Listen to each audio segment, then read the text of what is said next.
السلام عليكم ورحمة الله وبركاته.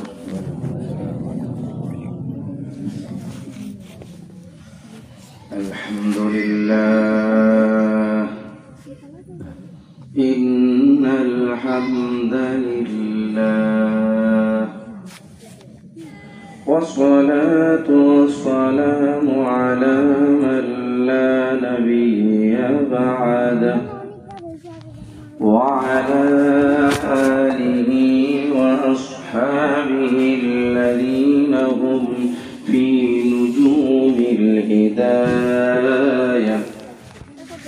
وصيوف الباقلة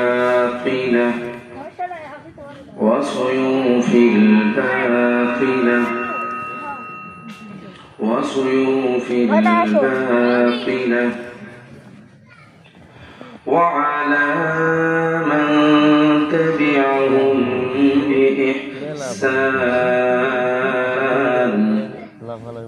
إلى يوم القيامة. أما بعد، أعوذ بالله من الشيطان الرجيم.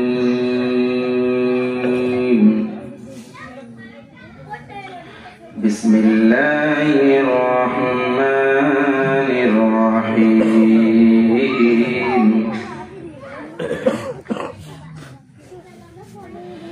إن الله مع الصابرين.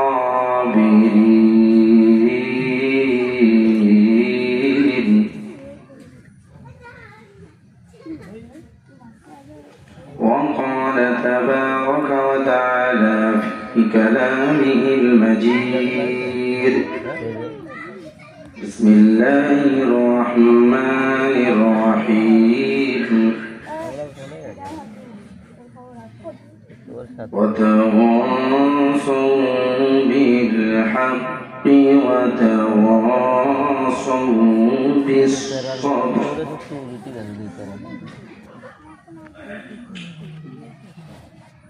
وقال تبارك وتعالى في كلامه المجيد: بسم الله الرحمن الرحيم. قل الروح من أمر ربي. وقال النبي صلى الله عليه وسلم: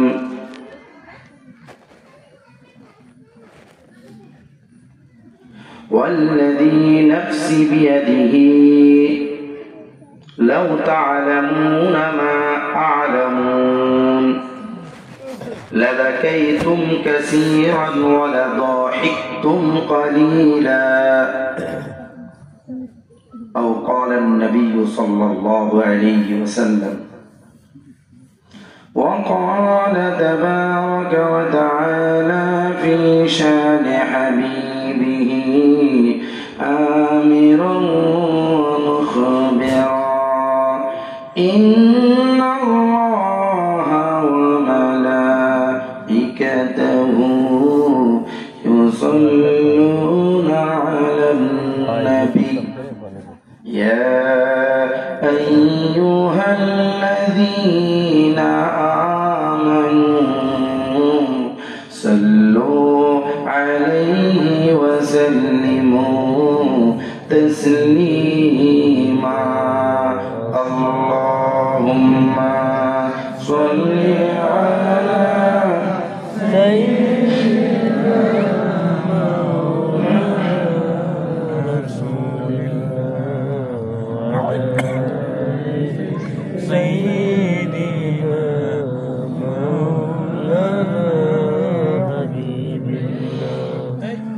তবু শাহাদাত আঙ্গুলি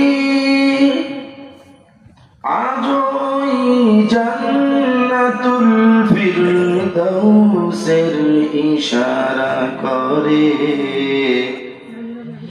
তবু শাহাদাত আঙ্গুলি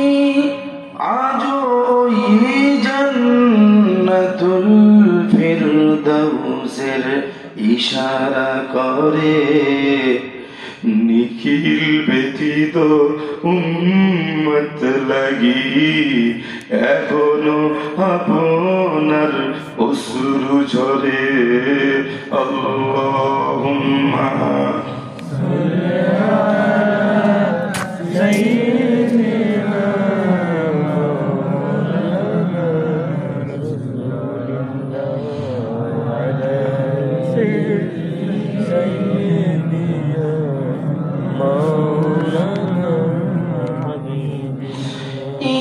ঈমান ঈমান বলো দিন রাত ঈমান কি এতই সোজা ঈমান ঈমান বলো দিন রাত ঈমান কি এতই সোজা ঈমানদার হয়ে কেউ কি কখনো বহন করে শয়তানি বোঝা আল্লাহুম্মা সাল্লি আলা সাইয়্যিদিনা রাসূলিল্লাহ ওয়া আলা سيدنا مولانا رسول الله সম্মানিত প্যারে হাজরিন, দূর দূরান্ত থেকে আগত মুহিব্বিন আশিকিন, দ্বীন দরদি, ইসলাম দরদি, নবীজির প্রেমিকগণ এবং উপস্থিত বিশেষ অতিথিবৃন্দ এবং আজকের মাহফিলের সম্মানিত আমাদের মুফতি সাহেব, আল্লাহ পাকের দরবারে লাখো কোটি শুকর ওয়াস সুজুদ যে আল্লাহ পাক দয়া করে এহসান করে আমাদেরকে এই আজিমুশান হারিয়ে ফেলা মানুষদের স্মৃতি চয়ন করা, স্মরণ করা কেন্দ্র করে আজকের এই সুন্দরতম একটা মজলিস সাজানো হয়েছে। আমরা খুশি না বেজার? খুশি না বেজার? খুশি তো প্যান্ডেলের নিচে যারা আছে তারা, প্যান্ডেলের বাহিরে যে সকল মুসলমান আছে তারা তো খুশি না। কথা বুঝাতে পেরেছি? ভালো কাজে সবাই কি খুশি হতে পারে? আবার খারাপ কাজে কি সবাই খুশি হতে পারে? কিন্তু ভালো কাজে সবাই খুশি হওয়ার সংখ্যাটা অনেক কম। যদি ভালো কাজে সবাই খুশি হতো তাইলে উত্তম জায়গা মসজিদে কখনো জায়গা হতো না। কারণ 98% মুসলমানের দেশ, সেই মুসলমানের দেশের জনসংখ্যার পরিমাণ এত বেশি, তার তুলনায় মসজিদের সংখ্যা অনেক কম। কথা বলছেন না? কিন্তু আমরা দেখতে পাচ্ছি মুসলমান হওয়া সত্ত্বেও, নিজেকে ঈমানদার দাবি করা সত্ত্বেও, নিজেকে মুসলিম স্বীকার করা সত্ত্বেও তার চলা ফেরা, ওঠা বসা সমস্ত কিছু মুসলমানদের বিপরীত। আমার কথা বুঝতে পেরেছেন? আমি আজকের ওয়াজটাকে কিছুদিন আগে আমি এখানে একবার এসেছিলাম, আপনাদের মনে আছে? আমি রূহ সম্পর্কে ওয়াজ করেছিলাম। ওই জায়গায় যেখান থেকে শেষ করেছি আজকে সেখান থেকে শুরু করব। শুনবেন তো? মনোযোগ দিয়ে শুনেন, ঠিক আছে? আমার মনে হয় আপনাদেরকে ভালো লাগবে। কারণ পৃথিবীতে বক্তার অভাব নাই, আলেমের অভাব নাই, মুফতিদের অভাব নাই, কিন্তু রোগ কোথায় মুসলমানদের ওই জায়গা ট্রিটমেন্ট দেওয়ার মতো বাংলাদেশে আলেম ওলামাও নাই। কথা কয় না? আপনি ব্যথা পেয়েছেন, আপনার পা ভেঙে গেছে, আপনার ট্রিটমেন্ট যদি হাতে দেয় তাহলে সুস্থ হাতটাও তো নষ্ট হয়ে যাবে। কথা বলে না। আজ আমরা এমন একটা সমাজে উপনীত হয়েছি, ইমানদারের যতটুকু ইমান আছে, ওই ইমানটা যখন কোন ইমানদার নিয়ে কোন মাহফিলে এসে বসে, তাফসীরুল কোরআনে এসে বসে, ইমান জাগ্রত হওয়ার বদলে বাকি ইমানটাও মাহফিলের প্যান্ডেলে ধুয়ে চলে যায়। কথা কয় না কেন? কেন? খাসলত। কি বলেন? খাসলত। আজকের মাহফিলের নাম হবে খাসলত। মনে থাকবে? গভীরভাবে শোনেন। আল্লাহ পাক বলছেন, হাবিব আমার, আপনি আমার বান্দা বান্দিকে বলে দিন। কি বলে দিবেন? আমার বান্দা বান্দি আপনাকে রূহ সম্পর্কে জিজ্ঞাসা করবে, আপনি রূহ সম্পর্কে আমার বান্দা বান্দিকে বলে দিন, কুলির রূহু মিন আমরি রাব্বি। আল্লাহু আকবার বলেন। মনে আছে? এর আগে যে এসেছিলাম মনে আছে? আয়াত শরীফটা এখানেই কিন্তু শেষ করে দিয়েছিলাম, আজকে এখান থেকেই শুরু করছি আবার। আল্লাহ পাক বলছেন, ও আমার বন্ধু, ও আমার হাবিব, এই রূহ সম্পর্কে জিজ্ঞাসা করবে আপনার বান্দা বান্দি, আমার বান্দা বান্দি, আপনার উম্মত এই রূহ সম্পর্কে জিজ্ঞাসা করবে, আপনি ছোট্ট করে বলে দিন, বিসমিল্লাহির রহমানির রহিম, কুলির রূহু মিন আমরি রাব্বি। হাবিব আমার, বন্ধু আমার, আপনি আপনার উম্মতকে বলে দিন, কুলির রূহু মিন আমরি রাব্বি, যে এই রূহটা হচ্ছে, কুলির রূহ, এই রূহটা হচ্ছে মিন আমরি রাব্বি। মিন আমরি রাব্বি, এইটা আপনার রবের নিদর্শন। বুঝাতে পারছি? কেমন নিদর্শন? কি প্রকারের নিদর্শন? লাইট জ্বলেছে, লাইটের আলো বোঝা যাচ্ছে, সূর্য উঠেছে, পৃথিবীর সমস্ত আলোকে সে সিজ করে নিয়েছে, ঠিক কিনা বলেন? আপনি রাতের বেলা বাতি জ্বালিয়েছেন, বাড়ির বাহিরে পথচারীদের উপকার হচ্ছে, দিনের বেলা বাতি জ্বালাইছেন, ওই পথচারী বলছে এই বাড়িওয়ালা বোকা নাকি, দিনের বেলা লাইট জ্বলাইছে, বিল তো 20 টাকার জায়গায় 30 টাকা উঠবে। কথা বলেন না? আরে বিল উঠবে আপনার পথচারীর চিন্তা, তাই না?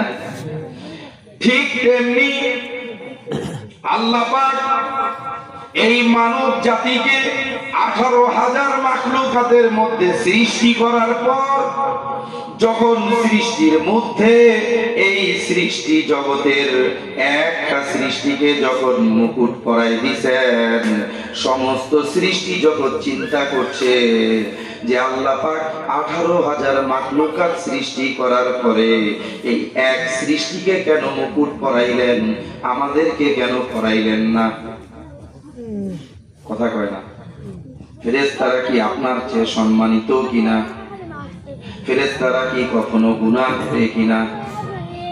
কথাটা খুব মনোযোগ দিয়ে কিন্তু শুনতে হবে, কারণ ওয়াজ মাহফিল তামাশার মাহফিল নয়। ওয়াজ মাহফিল নিজের অন্তরকে আত্মশুদ্ধি লাভ করার মাহফিল। ওয়াজ মাহফিল নিজেকে আল্লাহ পাকের পরিচয় লাভ করার মাহফিল। এই জন্য ওয়াজ মাহফিলকে আল্লাহ পাক এমন গুরুত্ব দিয়েছেন, আল্লাহ পাকের হাবিব তার উম্মতকে বুঝাতে চেয়ে বলেছেন, ও উম্মত আমার, যেখানে ওয়াজ মাহফিল হবে, দ্বীনের কথা হবে, কালামুল্লাহ শরীফের কথা হবে, হাদিস শরীফের কথা হবে, ক্ষণিকের জন্য আমার আল্লাহ পাক ওই জমিনটাকে, ওই জায়গাটাকে, ওই স্থানটাকে জান্নাতের বাগান বানিয়ে দিবেন। আপনি জান্নাতের বাগানটা কি আপনার বাড়ির বেডশিটের মতো মনে করছেন নাকি? আপনি জান্নাতের বাগানটা কি আপনার এসি রুমের মতো মনে করছেন? বাহ্যিক রূপে জান্নাতের বাগানটা বডি ইস্তেমা যদি সহ্য না করতে পারে, মনে করবেন আপনার বডিটা হচ্ছে দূষিত বডি। কথা কয় না? আমার কথা বুঝছেন? যেমন পানির অপর নাম মাছ, পানি ছাড়া বাঁচে না। খুব মনোযোগ দিয়ে বুঝবেন, মাছ পানি ছাড়া বাঁচে না, কিন্তু ক্রিস্টাল পানি, বিশুদ্ধ পানি, পরিষ্কার পানি, ওই পানিতে যদি মাছ ছেড়ে দেন, মাছ ওই পানিতেও বাঁচে না। কথা কয় না? আপনি কথা বলছেন না কেন? আমার কথা ঠিক আছে তো? আপনি পুকুর না বানায় সুইমিং পুল বানান, এখানে খনন করে পাকা করে সুন্দর করে টাইলস লাগায়, আপনি চিন্তা করতেছেন মাছ কাদো খাবে, ওই মাছ আমি খাবোই না, একদম জমজমের পানি দিয়ে আমার সুন্দর একটা হাউস বানাবো, ওই জমজমের পানির মধ্যে আমি আমার মাছ এনে ছেড়ে দিব। কথা কয় না? 2 ঘন্টা 3 ঘন্টা, একদিন 2 দিন পরে মাছ। কথা কয় না? আপনি যে বলছেন পানি ছাড়া মাছ বাঁচে না, তো পানিতে তো রাখছেন, কিন্তু মাছ তো বাঁচলো না। আমার কথা বুঝে আসছে?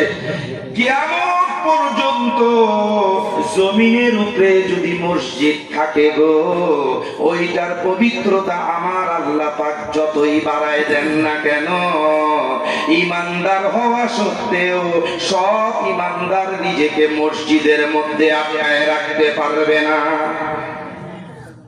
যদিও ইমানদারদের মূল্যবান জায়গা হচ্ছে, সম্মানিত জায়গা হচ্ছে, নিরাপদ জায়গা হচ্ছে, নেকি হাসিল করার জায়গা হচ্ছে, ইমানদারদের ইবাদত অল্প সময়ে বেশি কামাই করার জায়গা হচ্ছে মসজিদ।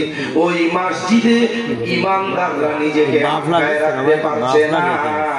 মুয়াজ্জিন যদি আযান দিতে যদি সময় বেশি নিয়ে নেয়, পরের দিন সভাপতি এসে বলে, মুয়াজ্জিন সাহেব এতক্ষণ ধরে আযান দেওয়ার দরকার নাই, ইকামতের তাড়াতাড়ি হইলে ভালো হয়। ওই সময় আমার বাড়িতে এমন একটা নাটকের সিরিয়াল চলে, আওয়াজের চোটে সিরিয়াল দেখতে ডিস্টার্ব হয়। আপনাদের দেশে মনে হয় টিভি টুবি নাই, আমাদের যেখানে থাকি ওইখানে আছে, তো ওই জন্য বললাম আর কি। ও আপনাদের এখানেও আছে, তাইলে তো বিপদ সব জায়গায় আছে। আবার যখন কোন ইমাম সাহেব আবেগে যদি যোহর নামাজ মাগরিবের নামাজে যদি একটু সূরা বড় করে ফেলায়, সভাপতি কয়, ইমাম সাহেব আপনি কামটা করলেন কি? আজকে নামাজে প্রথম রাকাতেই 5 মিনিট নিয়ে নিয়েছেন, ভাগ্যিস মাজাটা ভাঙিয়ে আমি পড়ে যাই নাই। কথা কষ্ট পাচ্ছেন নাকি? আমি ডিসক্রিপশন দিচ্ছি মুসলমানদের সিচুয়েশন, আজ কি অবস্থায় মুসলমান আছে, কেন এই অবস্থা হলো, এর কারণটা কি? রোগ কি দুনিয়াতে, না রোগ অন্তরের শরীরের ভিতরে? আসলে রোগটা কোথায়? এইটা যদি কোনো মুসলমান খুঁজে না বের করতে পারে, ও মুসলমানের সাথ কিয়ামত পর্যন্ত যদি তাকে হায়াত দেওয়া হয়, কিয়ামত পর্যন্ত খালি মুখেই মুসলমান থাকবে, মুসলমানের কোনো ইবাদতের সাথ সে পাবে না। লিখে নেন। বুঝতে পারছি?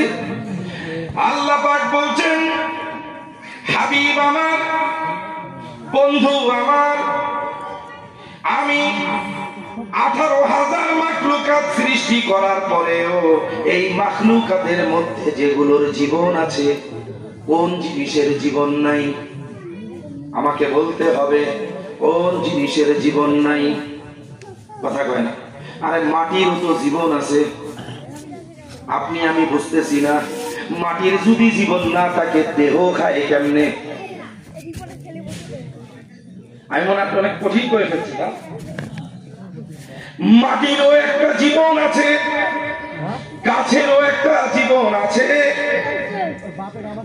আল্লাহ পাকের সৃষ্টি এমন কোন সৃষ্টি নাই যার কোনো জীবন নাই, কিন্তু কোন জীবনকে আল্লাহ পাক সংরক্ষণ করেন নাই। শুধুমাত্র একমাত্র মানব জাতির জীবনটা, যাকে বলা হয় রূহ, এই জীবনটাকে মানুষ আসার আগে লক্ষ কোটি বছর আল্লাহ পাক সংরক্ষণ করেছেন। ও মানুষ জাতি রে, আমি জানতে চাই তুই কেন এত প্রশংসিত হলি? সৃষ্টির 18,000 মাখলুকাতের জীবনকে আল্লাহ পাক দুনিয়াতে পাঠানোর আগে সংরক্ষণ করলেন না, কিন্তু মানব জাতিকে পাঠানোর আগে 1000 কোটি বছর আগে এমন একটা জায়গা বানাইলেন, জায়গার নামই দিয়ে দিলেন আলামে রূহ। আলামে মানে কি? আলমে রূহ মানে কি? রুহের জগৎ। কার রুহের জগৎ? হাতি অনেক বড়, ওই হাতির রুহটা যদি আসমানে সংরক্ষণ না করা হয় তাহলে তো মুসিবত, তাই নাকি? বাঘ অনেক হিংস্র, ওর রুহটা আসমানে সংগ্রহ করা হবে, তাই নাকি? খুব এই আজকের আলোচনাটাকে খুব গভীর ভাবে বুঝতে হবে। শুধু তো নিজেকে মানুষ বলে ঢেলে দিতেছেন, মানুষ, আপনি নিজেকে নিজে মূল্য দিতেছেন না, তাই না? অনেক মানুষ আছে দেখবেন নিজেকে কোন নিজে দামই দেয় না। আমার কোন জীবন হইল, তার চেয়ে বাঘই অনেক ভালো, কুকুরই অনেক ভালো, আমরা বলি না? কথা কয় না, বলি না? বুঝতে পারেন নাই, নিজেকে নিয়ে আপনি ক্যালকুলেশন করেন নাই, নিজেকে নিয়ে আপনি একবারও চিন্তা করেন নাই। আপনার আল্লাহ পাক আপনাকে দুনিয়াতে পাঠানোর আগে যেই জীবনটা রুহটা দিয়েছেন, ওই রুহটাকে আল্লাহ পাক লক্ষ কোটি বছর নিজের কাছে আলামে রুহতে রেখে দিয়েছেন। বান্দা আল্লাহ পাক বলছেন, ও রূহ অপেক্ষা করো, অপেক্ষা করো, আমার কাছে আর একটু থাকো গো রূহ, তুমি এমন একটা জায়গায় যাবা গো, আমি তোমাকে আমার কাছে রেখে রেখে লালন করছি, পালন করছি রূহ গো, কিন্তু এমন একটা জগতে যখন তোমাকে পাঠাবো, আমার এই ভালোবাসা, আমার এই লক্ষ কোটি বছরের মহব্বত একটা জায়গায় যে তুমি সব বিলীন করে দিবা। হয় না? ঠিক তো নাকি? কিন্তু সৃষ্টির মধ্যে এমন কোন সৃষ্টি আমার আল্লাহ পাক তৈরি করেন নাই যার রূহটাকে কোটি কোটি বছর ধরে একটা জায়গায় রেখেছেন আল্লাহ পাক। বুঝাতে পারছি?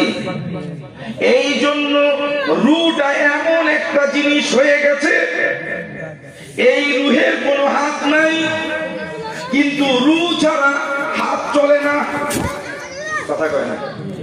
এই রূহের কোনো নিজস্ব পা নাই, তবে এই রূহ না থাকলে বডিতে পা চলে না। এই রূহের কোনো চোখ নাই, এই রূহটা না থাকলে বডির চোখ দেখে না। ঠিক তো নাকি? এই রূহের নিজস্ব কোনো মাথা নাই, কিন্তু রূহ যদি নিজের বডির মধ্যে না থাকে, নিজের বডির মাথাটাও চলে না, অকেজো হয়ে যায়। ও বান্দা বান্দি আমার, একবার বোঝার চেষ্টা করেন, রূহটা কি এমন পাওয়ারফুল, যতক্ষণ দেহে আছে দেহের অঙ্গ প্রত্যঙ্গ বলছে আমি এখনো বেঁচে আছি। আর যখন রূহটা থাকে না, জমিনের উপরে এই খন্ড খন্ড এরকম স্মৃতিগুলো স্মরণ করার জন্য মজলিস করা হয়। ওই মজলিসে অসংখ্য মানুষকে ডেকে জানান দেয়, ও গ্রামবাসী জানো নাকি আজকে আমার বাসায় মিলাদ হবে, আগে কখনো হয় নাই, কারণ আমি আজ আমার মাকে হারিয়ে ফেলেছি। কথা কয় না? মাকে হারায় ফেলছে, জনগণকে ডাইকে জানান দিয়ে খাওয়া দিয়ে বিদায় করে দেয়। আপনার এলাকায় যত বড়ই প্রাণী হোক না কেন, মরে গেলে প্রাণীরা কখনো এক হয়ে অন্য প্রাণীকে দাওয়াত দেয় নাকি, খাওয়ায় নাকি? বুঝতে পারছি?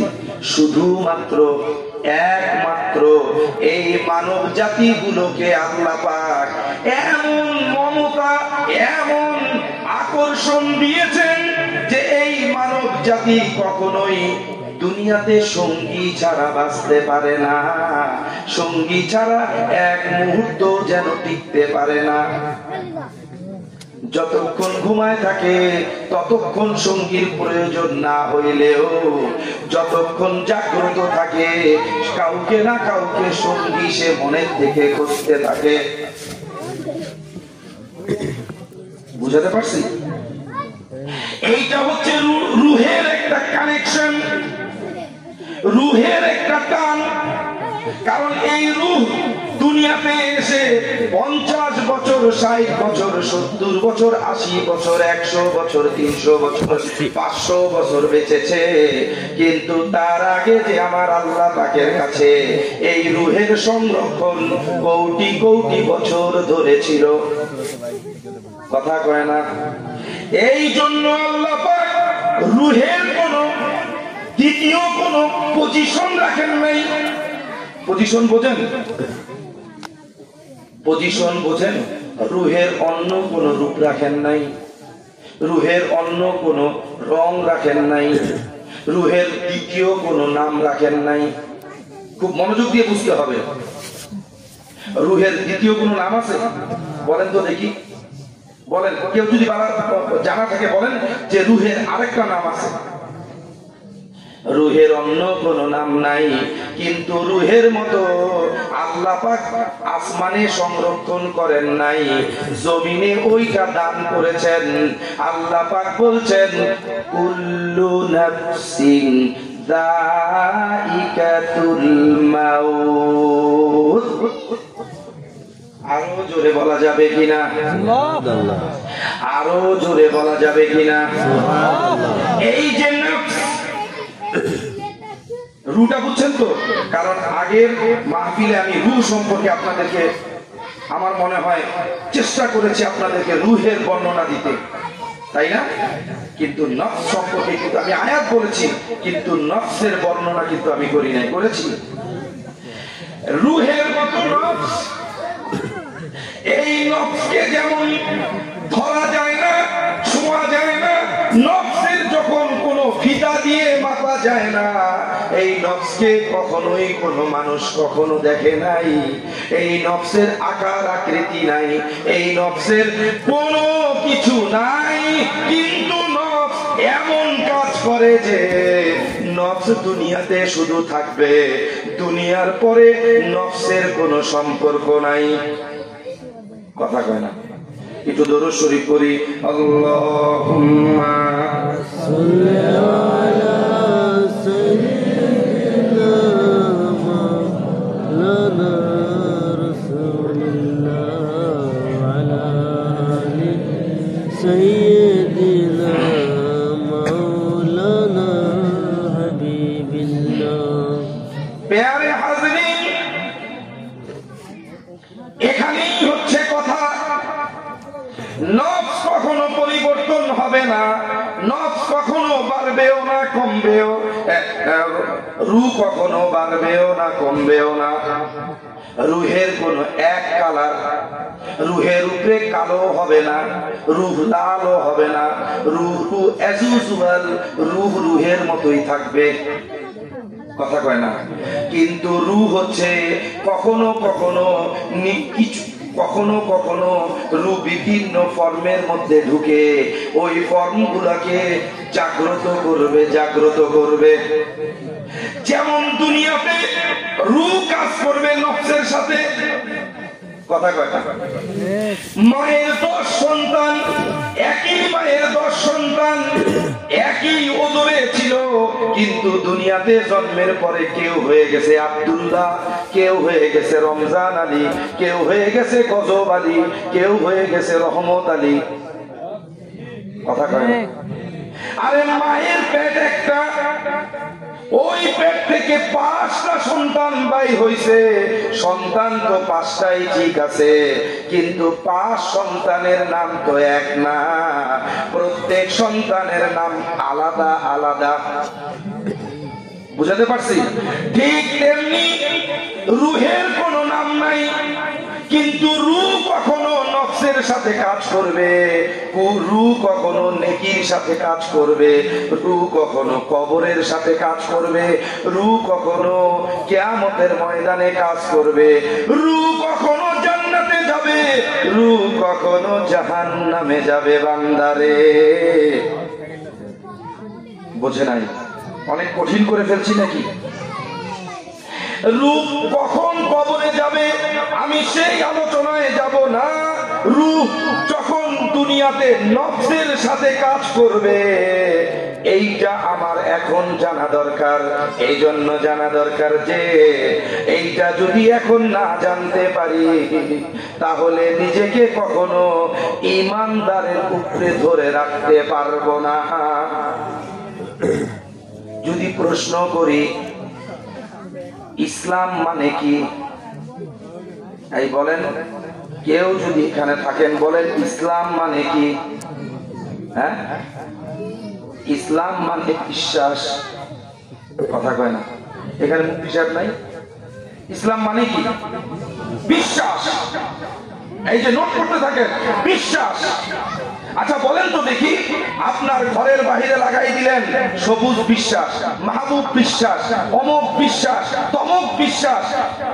সমাজের মানুষ বলবে ওইটা বিশ্বাস, ওইটা বিশ্বাস কি, ওইটা বিশ্বাস ওলাদের বাড়ি, একটা গোত্র, তাই না? একটা গোষ্ঠী, তাই তো নাকি? কিন্তু ইসলামকে যদি কোন গোত্রের মধ্যে নেন, কথাটা বুঝেন, নামের সাথে বিশ্বাস আর ইসলাম মানে বিশ্বাস যদি দুইটা এক করে ফেলেন, ওইটা হয় ওই বিশ্বাস আপনার ঘর থেকে বাইর হবে না। আর আল্লাহ পাকের দেওয়া ইসলাম, এই বিশ্বাস যদি আপনি জায়গা মতো রাখেন, ও ঘর কি আর সৃষ্টি জগৎ কি, কবর কি আর কিয়ামতের ময়দান কি, পুলসিরাত কি আর জান্নাত কি, সব জায়গায় আপনি অলওয়েজ সাকসেস সাকসেস সাকসেস। কথা কয় না? সমাজের মানুষ আপনাকে আপনার গোত্রকে চেনার জন্য বিশ্বাস, এই বিশ্বাস একরকম, আর হচ্ছে ইসলাম নামক বিশ্বাসটা হচ্ছে আরেক রকম। ওইটা বাড়ির বাহিরে সাইন বোর্ডে শোভা পায়, কিন্তু ইসলাম কোন মানুষের গ্রামে, কোন ব্যাংকে, কোন দলে, কোন সাইন বোর্ডে ওইটা শোভা পায় না। ওই ইসলামটা শুধু মানুষের বিশ্বাস, মানে অন্তরের মধ্যে শোভা পায়। আজ মুসলমান শরীরের ভিতরে থাকা জিনিসকে বাইরে নিয়ে এসেছে, আর বাইরের জিনিসকে ভিতরে ঢুকাইছে, আর বলতেছে আমার মতো বড় মুসলমান কে আছে গো, কে আছে? আমার আল্লাহ পাক আসমান থেকে বলে তোর মতো বোকা বুঝি আর কেউ নাই রে।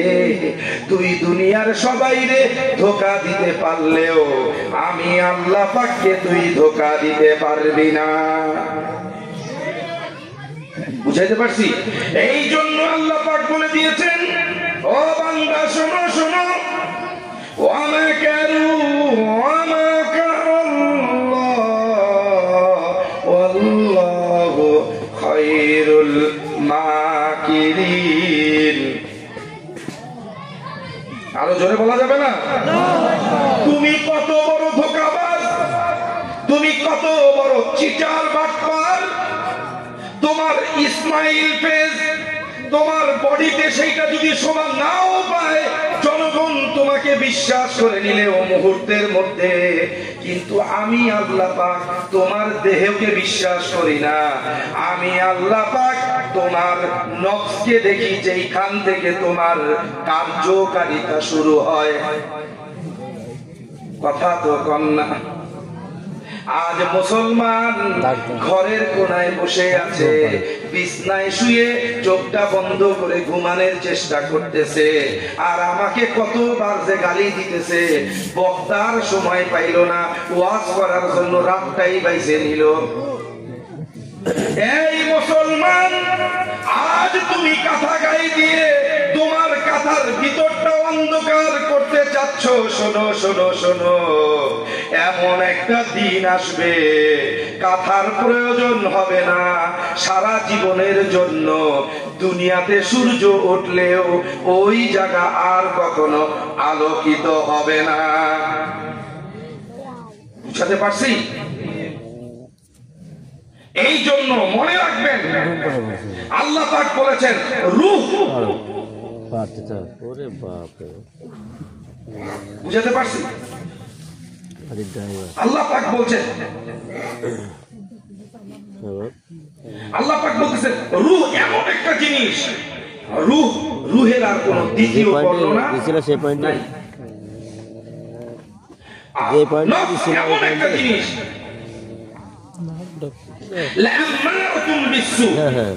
এই জন্য আমি নফসকে বলেছি, কি বলেছি? কুল্লু নাফসিন। এখানে আল্লাহ পাক বলেন নাই কুল্লু রূহিন। বুঝাইতে পারছি? কুল্লু নাফসিন কুল্লু রূহিন যায়িকাতুল মাউত। এরকম একটা আয়াত শরীফ, এরকম একটা হাদিস শরীফ, এমন ইজমা কি আছে? কেউ এরকম কথা কখনো বলতে পারবে না। একটা ছেলেই যাবে না। কারণ কি? রূহ কোটি বছর রূহে ছিল, রূহের জগতে ছিল, তখন মরে নাই। দুনিয়াতে মরবে না, কবরে মরবে না, হাসরে মরবে না। রূহের সাথে মরণের কোনো সম্পর্ক নাই। যদি রূহের সাথে মরণের সম্পর্ক থাকতো, আমার আল্লাহ পাক তার হাবিবকে বলতেন না, ও বন্ধু আমার, আপনি দুনিয়ার মানুষকে বলে দিন কুলির রূহ মিন আমরি রাব্বি। আমার আল্লাহ পাকের নিদর্শন কখনো আছে, কখনো নাই। এইটা হইতে পারে না, হইতে পারে না গো বান্দা। আমি আল্লাহ পাক যেমন আছি, আমার নিদর্শনও তেমন থাকতে হবে। এই জন্য কেউ কখনো বলতে পারবে না রূহের মরণ আছে। এই জন্য আল্লাহ পাক স্পষ্ট করে দিয়েছে, বন্ধু আমার, হাবিব আমার, ও মাই বিলাভেড প্রফেট, আপনি বলে দিন আমার বান্দা বান্দিকে, আপনার উম্মতকে কি বলে দিবেন? কুল্লু নাফসিন যায়িকাতুল মাউত। প্রত্যেক নফসের মৃত্যু আছে। হোয়াট ডু মিন বাই নাফসিন? এখানেই আজকে বুঝে নিয়ে যেতে হবে।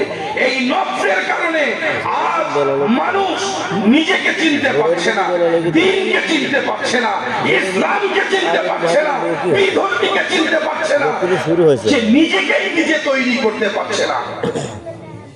কিন্তু মানুষকে যেটা চিনার দরকার ছিল, মানুষ ওইটা না চিনে দ্বিতীয় জিনিসের প্রতি সে একদম হুমড়ি খেয়ে পড়ছে।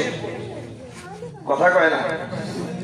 আপনি কেমন পর্যন্ত প্রতিষ্ঠানের পরে প্রতিষ্ঠান বানাইলেও আই ক্যান চ্যালেঞ্জ এভরিবডি, সমাজের মানুষ চরিত্রবান হতে পারবে না। কারণ চরিত্র কোন কিতাবের নাম নয়। চরিত্রবান হওয়ার জন্য ভিতর থেকে তাকে তৈরি হতে হবে। কথা কয় না? আরে পানি পানি, একটা উদাহরণ আপনাদেরকে দেই। পানির খাসলত কি বলেন তো দেখি বাবা? পানি কি? এই যে এক গ্লাস পানি এখানে ফেলেন, আসমানে ওঠে নাকি? পানির খাসলত কি? নিচে যায়। কারণ পানির উৎস হচ্ছে মাটি। মাটির নিচে 7 কবক নিচ পর্যন্ত খালি পানি আর পানি। এই জন্য পানি সব নিচে চলে যায়। 100 তলার উপর থেকে যদি পানি ফেলান, ওই পানিটা নিচে আসবে। বুর্জ খলিফার উপর থেকে যদি পানি ফেলান, ওই পানিটাও নিচে চলে আসবে। কারণ পানির খাসলত হচ্ছে নিচে নিচে নিচে। কিন্তু চৈত্র মাসে দেখবেন, যখন প্রখর রোদের আলো, প্রখর রোদের তাপ, এমন তাপ, আপনার পুকুরের পানি নাই, আপনার পুকুরের পানি নাই, মহল্লার মধ্যে ড্রেনের পানি শুকায় খরখরা হয়ে গেছে, বাড়ির পানি শুকায় খরখরা হয়ে গেছে, সব পানি শুকায় গেছে। আপনাকে যদি বলা হয় ভাই পানি গেল কই, আপনি বলবেন নাকি ওই যে তাকান পানি উপরে উঠতেছে? কথা কয় না? কিন্তু পানি কি উপরে ওঠে না বলেন তো দেখি? চৈত্র মাসে পানি কই যায়? মাটির নিচে নাকি? সারা বছর পানি উপরে থাকে আর চৈত্র মাসে পানি দ্রুত করে নিচে চলে যায়। আজ পর্যন্ত কোনো পাগল বৈজ্ঞানিক তো এই কথা কয় নাই। তাইলে আমাদের দেশের কৃষক কেমনে হবে? কথা কয় না। পানি যেটা নিচে থাকার জিনিস, পানি যেটা নিচে শোভা পায়, কিন্তু চৈত্র মাসে এমন তাপ, পানি কোথায় চলে গেছে, কোন জায়গায় চলে গেছে কেউ দেখে নাই। তবে সবাই বিশ্বাস করে এই সূর্যটাই পানি সব টেনে নিয়েছে। কথা কয় না? আমি কি ভুল বলছি নাকি? তাহলে চৈত্র মাস এমন একটা উত্তপ্ত মাস। চৈত্র মাসে এই নিচের পানিগুলো যদি সূর্য টেনে নিয়ে মেঘের সাথে লাগাই দিতে পারে, ওই পানির সাথে শুধু পুকুরের পানি যায় তা নাকি? পুকুরের সাথে বাথরুমের পানি কি নাই? প্রস্রাবের পানি কি নাই? টয়লেটের পানি কি নাই? মদ কি নাই? বিষ কি নাই? কুকুরের মল কি নাই? কি নাই জানতে চাই? কথা কথা সব আছে, সব আছে। সূর্য শুধু পুকুরের পানি টেনে নিয়েছে তা নয়, পৃথিবীর সমস্ত নোংরা পানিও সে টেনে নিয়েছে। টেনে নেওয়ার পরে চৈত্র মাস চলে গেছে, আকাশে বর্ষাকাল চলে আসছে। কথা কয় না? বর্ষা আসে না? আসে না? বর্ষাকাল আসছে, মেঘ একটা ধুম করে উঠছে, সবার বুকে কাঁপন উঠছে। কাঁপন উঠার পরে কয়, ও মা, একটু পরে রহমতের পানি আকাশ থেকে পড়বে। আমার আল্লাহ পাক বুঝি সাত আসমানের উপর থেকে ওই মেঘের মধ্যে রহমতের পানি দিয়ে দিচ্ছে। কথা কন না কেন? আমার আল্লাহ পাক বুঝে করছে নাকি? আরে দুনিয়ার পানিটাকে টেনে নিয়ে মেঘের সাথে মিশ্রণ করে মেঘকে দিয়ে এমন রিফাইন করেছে আল্লাহ পাক, ফেরেশতাদেরকে দিয়ে ওই পানিটাকে রহমতওয়ালা পানি বানাই দিয়েছেন। ওই পানি কোন মুসলমান কখনো বলে না চৈত্র মাসের নাপাক পানি চাইলে নিচে খাইস না, খাইস না, খাইস না। ওই পানি সম্পর্কে ল্যাবে পরীক্ষা করতে হবে। ল্যাবওয়ালা বলে কি পানি আনছো? বৃষ্টির পানি। আরে বোকা, এই পানির মতো আর কোন পবিত্র পানি আছে নাকি? বুঝাতে পারছি? এতটুকু বুঝতে পেরেছেন তো? ঠিক তেমনি আল্লাহ পাক রূহটাকে বানাইছেন মেঘের মতো। এই মেঘ একটা এমন জিনিস, এই মেঘের কোনো পরিবর্তন নাই। এই মেঘ যেই আকাশের উপর দিয়ে নিচ দিয়ে যেতে থাকে, যেই দেশের উপর দিয়ে যেতে থাকে, ওই দেশকে মুহূর্তের মধ্যে শীতল বানাই দিয়ে যায়, শীতল বানাই দিয়ে যায়। কথা কয় না? বৃষ্টি না দিলেও মেঘের দিকে তাকায় বলে এই বুঝি বৃষ্টি আসবে, বৃষ্টি আসবে, বৃষ্টি আসবে। বৃষ্টি না দিলেও আফসোস নাই। মানুষ বলে আমার এই গরমটাকে মেঘ কাটাই দিছে। এতটুকু বুঝতে পারছেন তো? ঠিক তেমনি রূহ এমন একটা জিনিস, আল্লাহ পাক এই রূহটার কোনো চেঞ্জ নাই। এই রূহটা এজুজুয়াল মেঘের মতো।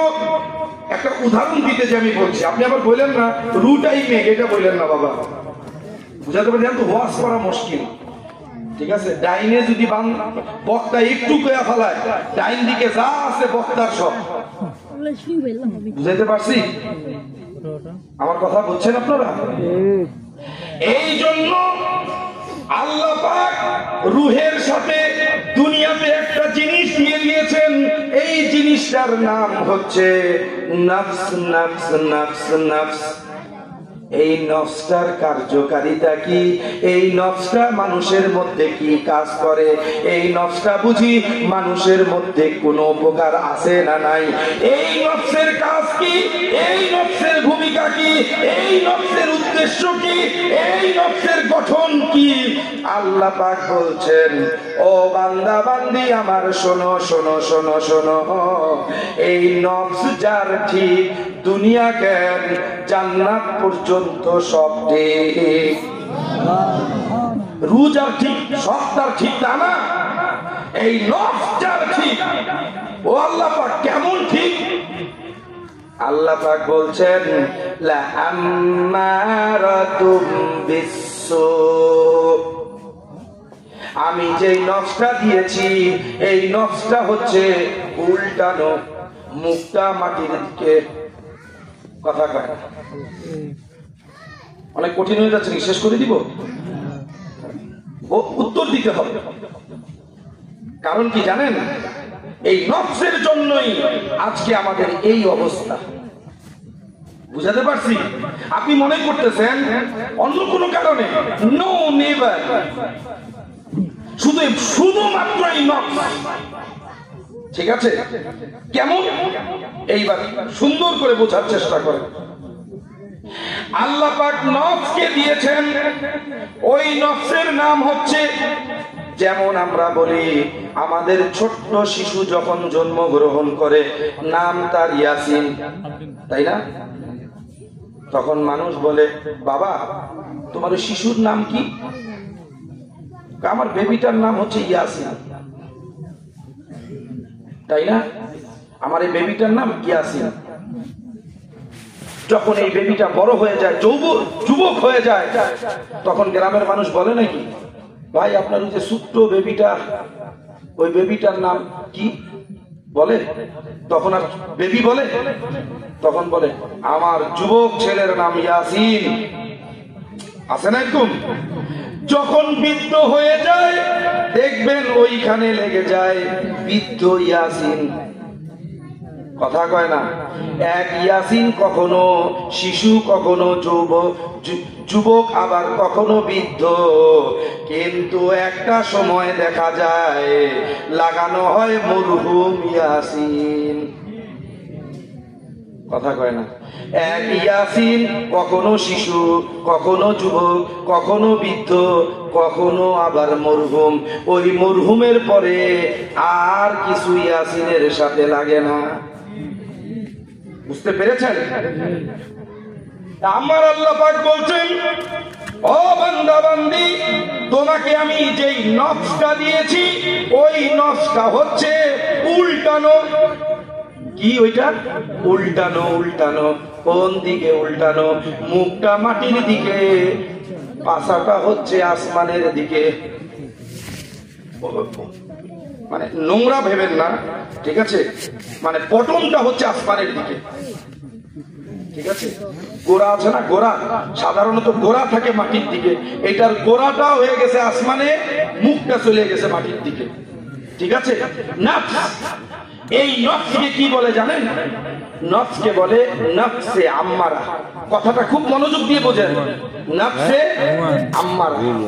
নফস কিন্তু একটাই, কিন্তু এখন দুনিয়াতে মানুষের নফসটা হচ্ছে, বান্দা বান্দির নফসটা হচ্ছে, উম্মতের নফসটা হচ্ছে নফসে আম্মারা। বুঝাতে পারছি? শিশু ইয়াসিন ঘরে ভাত আছে খেতে পারে না, দুধ ছাড়া কিছু খায় না।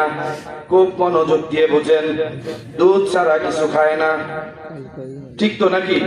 তাও আবার মায়ের দুধ ছাড়া 1 বছর কিছুই খায় না সে। বুঝাতে পারছি? বাসা ভরা খাদ্য থাকলেও তার কোনো কাজে আসে না, সে দুধ ছাড়া, লিকুইড খাবার ছাড়া কোনো খাবার খায় না। কিন্তু ওই ইয়াসিন যখন 12-15 বছর হয়ে যায়, তখন ওই লিকুইড খাবার তার আর ভালো লাগে না, ঠিক তো নাকি? তখন ঠিক তেমনি নফসে আম্মারা উল্টানো, ও শুধু দুনিয়া বোঝে, আখেরাত বোঝে না। ও শুধু দুনিয়া চিনে, আখেরাত চিনে না। ও শুধু দুনিয়ার সৌন্দর্য বোঝে, মসজিদ বোঝে না। খুব মনোযোগ দিয়ে শুনতে হবে, বুঝাতে পারছি? ও শুধু অন্যের ভালোটা বোঝে, নিজের ভালোটা বোঝে না। আমাদের সমাজে এমন আছে না নাই? পরে যদি আপনি বুঝান, ও ভাই শোনো, এই যে এইটা হচ্ছে ভালো, এইটা হচ্ছে খারাপ, তুমি যদি এই মানুষটাকে একটা লাথি মারো, এই মানুষটা তোমার কষ্ট পাবে, ওর কথা হচ্ছে আগে মারতে হবে, কষ্ট পাক না না পাক সেটা পরে দেখা যাবে। এরকম আমাদের সমাজে আছে না? সবাই যেটা বোঝে সে উল্টা বোঝে, কথা কয় না। সবাই ভালো, গ্রামের একজন মানুষ ডাকাই, ওইটাও তো মানুষ, কিন্তু ওই মানুষটা ডাকাই, কথা কয় না। আপনাকে রাস্তাঘাটে যারা ডাকাতি করে, বাঘ এসে ডাকাতি করে নাকি? সিংহ এসে ডাকাতি করে নাকি? মানুষই তো করে, কথা কয় না, মানুষ না? তাইলে আপনি ডাকাত হইতে পারলেন না, আপনার মতো মানুষ আরেকজন ডাকাত হয়ে গেল, কারণটা কি? কারণ হচ্ছে তার নফস এইটা বুঝে নিয়েছে, আমাকে বাঁচতে হইলে আরেকজনকে মাইরে বাঁচতে হবে, ও বাঁচুক আর না বাঁচুক আমাকে বাইসে থাকতে হবে। কথা বুঝাইতে পারছি? আর সবার যদি মনে করেন মসজিদ যদি ইমানদারের সবার প্রয়োজন হয়, এমন ইমানদারও দুনিয়াতে থাকবে যে পাশ দিয়ে যাবে, দেখবে মসজিদ, তাও মনটা কাঁদবে না। কেন কাঁদবে না? তার নফসটা যেন উল্টানো। উল্টানো নফসের নাম কি? নফসে আম্মারা। নফসে আম্মারার কার্যক্রম কি? কথা বোঝেন? শিশুদের স্বভাব কি? মসজিদে যায় নামাজ পড়া নাকি? এই কথা বলতে হবে। আরে যারা শিশু, কোন মা কি তাকে পাঠায় দেয় নাকি? বাবা তুই কাঁদিস না, জোহরের নামাজের আজানের সময় তাড়াতাড়ি যে নামাজ পড়ে আছে নাকি? এরকম মা আছে নাকি আপনাদের? ঠিক আছে, মাও বোঝে এই শিশুটা কোনো ইবাদত না করতে পারলেও আমার আল্লাহ পাকের কাছে সব কিছু তার মাপ। কিন্তু নফসে আম্মারা যদি কোনো ইবাদত না করতে পারে, আমার আল্লাহ পাক যে সব মাফ করে দিবেন এর কোনো গ্যারান্টি নাই। কথা কয় না? কথা বুঝেন বাবা? আল্লাহ পাক বলছেন ওইটা হচ্ছে নফসে আম্মারা, ও শুধু দুনিয়া চিনে। আল্লাহ পাকের হাবিব বলছেন, ও উম্মত আমার, নফসে আম্মারার কাজটা কি জানো নাকি? সবাই যখন সিজদায় থাকে ওর নফসটা তখনও দুনিয়া খুঁজতে থাকে, দুনিয়া খুঁজতে থাকে। মুয়াজ্জিন যখন আযান দেয়, আজান ওর কানে যায়, কিন্তু মনে হয় এই এত সাউন্ড কেন, এত বিরক্তি, এত সময় পাইল না, মসজিদের মাইকে কেন এত আওয়াজ হবে। আর যখন গান বাজে তালে তালে তার দেহটাও বাজতে থাকে, মনে করে এর মতো আর কোনো স্বাদ নাই। আরে নাউজুবিল্লাহ তো ঠিক আছে, কথাও তো সত্য, ঠিক কিনা বলেন? এটা তো বলতে হবে। আমি সময় বেশি নিব না, শেষ করে দিব, কিন্তু একটু দরুদ শরীফ পড়ি। আল্লাহুম্মা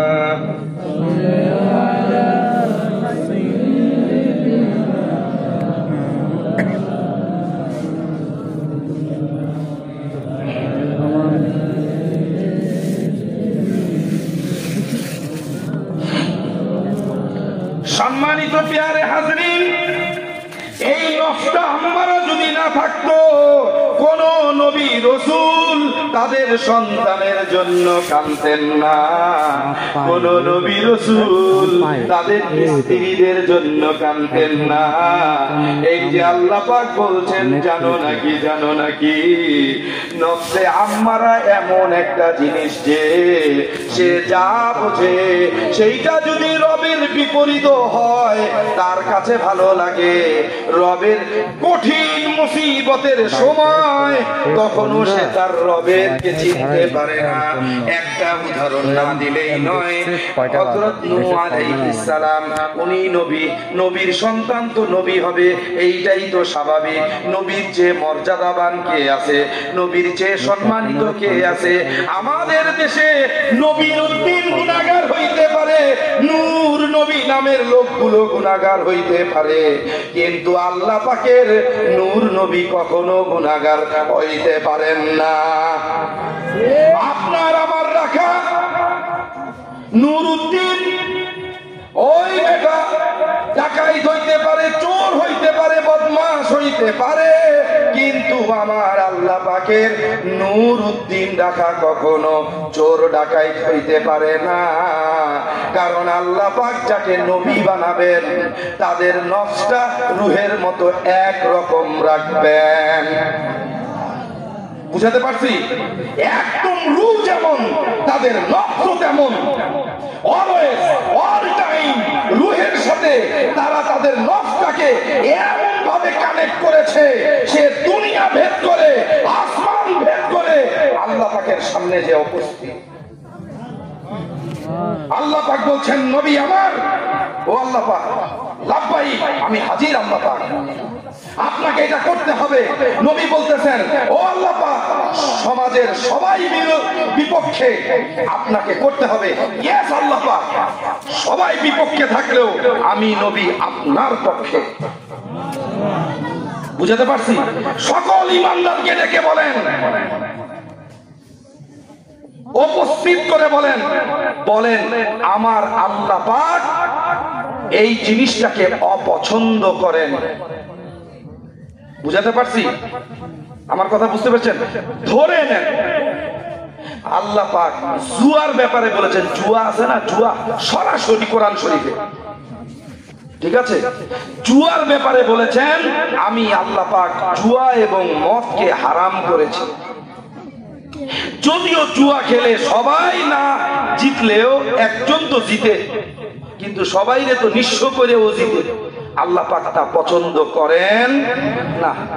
এখন সমস্ত মুসলমানকে ডাক দেন, ডাক দিয়ে বলেন আমার আল্লাহ পাক জুয়াকে অপছন্দ করেন, ঘৃণা করেন, উনি একদম পছন্দ করেন না। আপনারা এটা ত্যাগ করেন, দেখবেন ওই দলের সংখ্যা কম না বেশি, আর আমার আল্লাহ পাকের দলের সংখ্যা কম না বেশি। গোনার দরকার নাই, একটা থিওরি দিয়ে দিলাম। আমার আল্লাহ পাক নামাজ পছন্দ করেন, নামাজের বিনিময় আপনাদেরকে আল্লাহ পাক পুরস্কার দিবেন।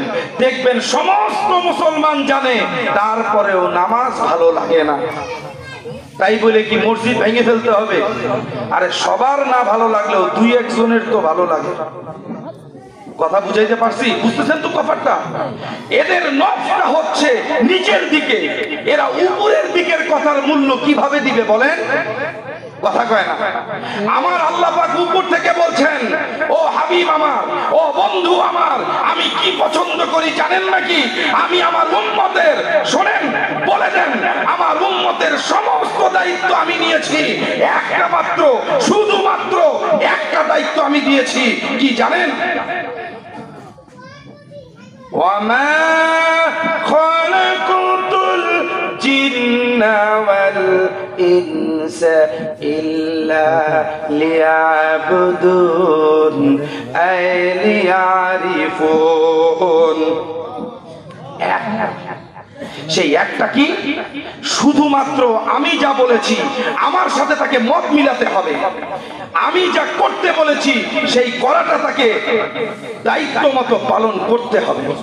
আর আমি যা আদেশ করেছি সেগুলো পুঙ্খানুপুঙ্খভাবে আদেশটা গ্রহণ করে নিজের ওই আদেশ অনুযায়ী চলতে হবে। এর নাম ইবাদত। আর এই তিনটা সমস্ত কিছুর মূল দায়িত্ব আমার রসুলকে দিয়েছি। আমার রসুলের ইত্তেবা, আমার রসুলের মহাব্বত, আমার রসুলকে খুশি, এর নাম ইবাদত। আরো জোরে বলেন সুবহানাল্লাহ। সবাই বুঝলো মক্কার জমিনে যখন নবীজি আসলেন, ও আমার বান্দা রে, আল্লাহ বলে মক্কার জমিনে যখন নবীজি আসলেন, সবাই নবীজিকে দেখে আর বলে আমার মতোই তো, আমার মতোই তো, ডিফারেন্ট আর কি, কথা কয় না, ডিফারেন্ট থাকতে হবে না, নবী একটু ডিফারেন্ট থাকতে হবে না। আমার হাতের জায়গায় কমসে কম নবীজির পা তো থাকবে মাথার উপরে দুইটা। এটার নাম ডিফারেন্ট নাকি? ডিফারেন্ট কাকে বলে? যে মানুষকে মানুষ শাসন করবে তাকে মানুষ হইতে হবে, গরু হইলে হবে না। কথা কয় না? আপনার বাড়ি কুত্তা 100টা থাকতে পারে, কিন্তু কুত্তাকে কখনো আপনার সিংহাসনে বসাবেন না। কথা কয় না? বসাবেন নাকি? আরে বসাইলে আপনার আর কুকুরের মধ্যে তাফরটা কি? এখন তো আবার কুকুরকে বিছনায় নিয়ে শোয়, ও কারণ ওর তো কোনো সঙ্গী নাই, ও তো কুকুরেরই সঙ্গী বানাই নিয়েছে। বুঝেন নাই? এই জন্য আল্লাহ পাক যাদের জন্য ইবাদত পাঠাইছেন, তাদের ইবাদত ঠিক করায় দেওয়ার জন্য তাদের মতোই তো মানুষ আসতে হবে, তাই কিনা বলেন? ওইটা যদি এমন হয় ফেরেশতাদের মতো 100 হাত লম্বা, আর প্রথম আসমানে চলে গেছে মাজা, দ্বিতীয় আসমানে চলে গেছে বডি, তারপরের আসমানে চলে গেছে মাথা, তারপরের আসমানে চলে গেছে চুল, ওরকম যদি নবী পাঠাইতেন, নবী কোথায় হাত বাঁধতেছে, কোথায় কি করতেছে খবর তো থাকতো না, খালি মাজাটা দেখতেন, বলতেন খালি দুনিয়ায় খালি মাজা রাখলেই হবে, আর বাকি না থাকলেই চলবে। কথা কয় না? ওইটা কঠিন হইতো না সহজ হইতো? কঠিন হইতো না? তাইলে নবীজি আমাদের মতো করে নবীজিদের মতো আমরা ওনাদের গঠনে হয়েছি, এইটা ভালো না যদি ফেরেশতাদের মতো হইতো ওইটা ভালো? বলেন। কথা কয় না? কথা বলে না? আমাদের মতো হতে ভালো হয়েছে না? আমরা তাকে দেখতে পাচ্ছি, মুহাব্বত করতে পারছি, কিভাবে ইবাদত করতে হয় শিখে নিয়েছি, দেখে নিয়েছি। সুবহানাল্লাহ বলছেন না? বুঝাতে পারলাম? তারপরেও সবার তো নবীজিকে ভালো লাগে নাই। কার কার ভালো লাগে নাই? যার আম্মারাটা উল্টানোই আছে। কথা বুঝাইতে পারছি? আবু জাহেল আসমান সমান জ্ঞান, কিন্তু তার যেইখানে ঈমান থাকবে ওই জায়গায় হিংসা ঢুকায় রাখছে। এখন খালি দেখে নবীজিকে, খালি দেখে জাদুকর হিসাবে, জাদুকর হিসাবে, যাই করে তাই বলে জাদুকর। আপনাদের এই সমাজে এরকম মানুষ আছে না নাই? উনি সব বিশ্বাস করবে, মদখোরকে মদখোর হিসাবে বিশ্বাস করবে, রিকশাওয়ালাকে রিকশা হিসাবে বিশ্বাস করবে, হাফেজকে হাফেজ হিসাবে বিশ্বাস করবে, সুদখোরকে সুদ হিসাবে বিশ্বাস করবে। কিন্তু যখন ওলি আল্লাহদের নাম শুনবে তখনই তার চুলকানি বাইরে যায়। এরকম আছে না নাই? কয় ওলি আবার কি? আরে বেটা, তুই যদি মূর্খ না হয়ে তোর জ্ঞানটা যদি ওরকম ভাবে চালাইতি, রিক্সা চালাইতে চালাইতে যদি মানুষ যদি রিক্সাওয়ালা হয়ে যায়, টাকা কামাইতে কামাইতে যদি টাকাওয়ালা বড় লোক হয়ে যায়, যদিও সে 5 ফিট লোক হয়ে গেছে 100 ফিট, ওইটা যদি তোর মাথার ভিতরে ঢোকে, যেই ব্যক্তি নিজের আম্মারাকে মুছে, লাওয়ামাকে মুছে যদি মুতমাইন্নার অধিকারী হয়ে যায়, আমার আল্লাহ পাক যদি বন্ধু বানায় নেয়, তোর মানতে এত কষ্ট হয় কেন? কথা কয় না? সব ঠিক আছে, সিনেমা হল ঠিক আছে, মসজিদ ঠিক আছে, কোরআন শরীফ ঠিক আছে, হাদিস শরীফ ঠিক আছে, শুধু যখন শোনে ওলি আল্লাহ, আল্লাহর বন্ধু, তখন পায়ের থেকে মাথা পর্যন্ত চুলকানি শুরু হয়ে যায়। আসলে চুলকানি তো দেহে নয়, চুলকানি হচ্ছে তার নফসে। নফসটা তো উল্টা। সারা জীবন যদি আপনি জমজমের পানি মাথায় ঢালেন, কথা কোন, মাথায় ঢালেন, মাথার উপকার হইতে পারে, মাথাটা ঠান্ডা থাকতে পারে, কিন্তু আল্লাহ রসুল বলেছেন জমজমের পানি দাঁড়িয়ে মহব্বতের সহিত শেফা স্বরূপ খাইতে হবে। যদি ওই খাওন মুখে না দিয়ে যদি মাথায় ঢালতে থাকেন, ওই শেফা কিয়ামত পর্যন্ত আপনার হবে। কথা কয় না? হবে না? কেন হবে না? পানির গুণ ঠিক আছে, মর্যাদাটাও ঠিক আছে, সব ঠিক আছে, কিন্তু নিয়মটা উল্টায়ে গেছে। কারণ নিয়মটা আপনি নিজের মতো করে নিয়েছেন, আর নিজের মতো করে নেওয়ার কারণে আপনি নিজেই মাটির ভিতরে ঢুকে গেছেন। ইসলাম নিজের নিয়মে চলবে না, ইসলাম নিজের নিয়মে চলার নাম ইসলাম নয়। আজকে যারা নতুন নতুন আইন বানাচ্ছে এইটার নাম ইসলাম নয়। আজকে নতুন নতুন স্বপ্ন যারা দেখাচ্ছে এইটার নাম ইসলাম নয়। 1500 বছর আগে আল্লাহ পাক যা পরিপূর্ণ করে দিয়েছেন আল্লাহ পাকের হাবিব দ্বারা, ওইটাই ইসলাম। কেউ মানুক আর না মানুক।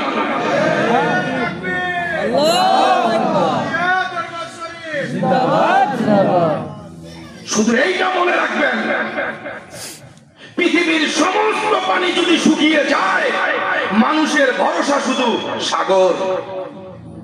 সাগর কখনো শুকাবে? কথা কয় না কেন? পৃথিবীর সমস্ত মানুষ যদি গোমরা হয়ে যায়, একজন ওলি আল্লাহ যদি মাটির সাথে লেগে না থাকেন, ওই মাটিও আল্লাহ পাক রাখবেন না। করো, তুমি ঘৃণা করো, তাতে কি আসে? তোমার ঘৃণা দিয়ে কি যায় আসে? আরে আরবের সবাই ঘৃণা করেছে, কথা বলেন, আরবের সবাই ঘৃণা করেছে, সিদ্দিকে আকবর ঈমান এনেছে। আরবের সবাই ঘৃণা করেছে, ফারুকে আজম ঈমান এনেছে।